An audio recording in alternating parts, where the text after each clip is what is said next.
In this section, we're going to be tearing apart the grinder, or at least getting into the burrs and doing some maintenance and cleaning.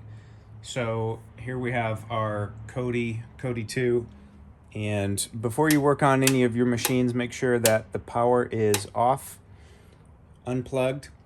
You don't want to have any electrical or mechanical issues that you face during this program.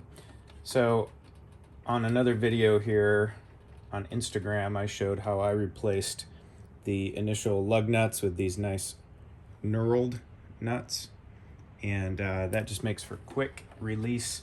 So depending on how your hopper is attached, some hoppers have wing nuts or maybe knurled nuts, but a lot of them don't. So I recommend picking up some of those from the store. Mine were, I think they were M5, metric 5mm.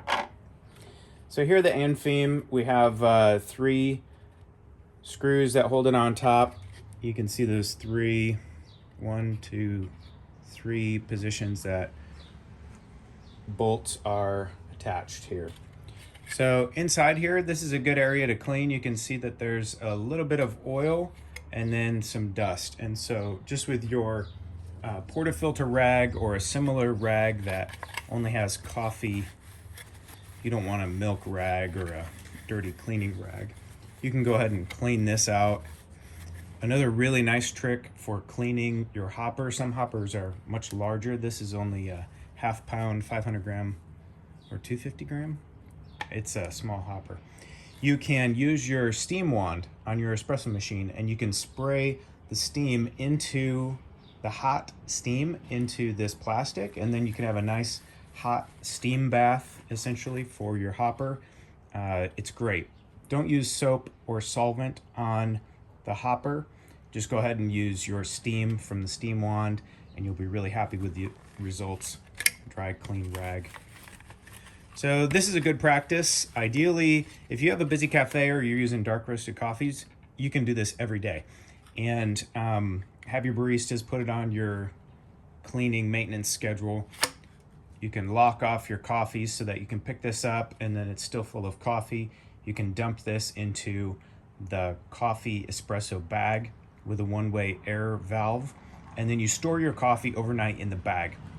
Ideally, you're not storing your coffee in this hopper overnight because you'll have air, humidity, condensation, the coffee will oxidize, it'll perform differently in the morning with the temperatures and everything that's happened over the night as it did the day before. So then all your grinder adjustments are kind of off.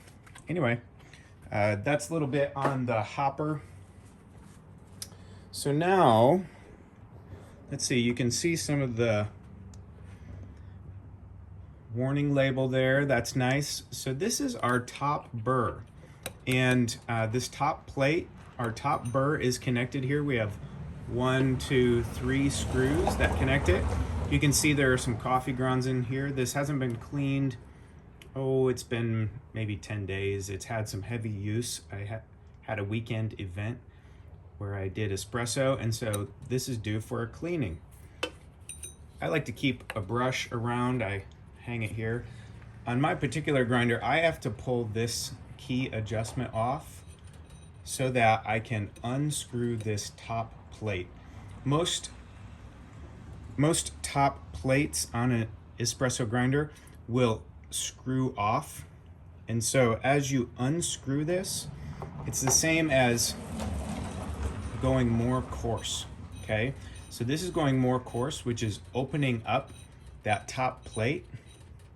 As it goes counterclockwise, that top plate is going to open and it's going to come up, which means it's creating space from the bottom plate, and so the grounds will get larger and more coarse. So figure out which direction your grinder should go. A lot of them will be counterclockwise, just in the way lefty-loosey, righty-tighty.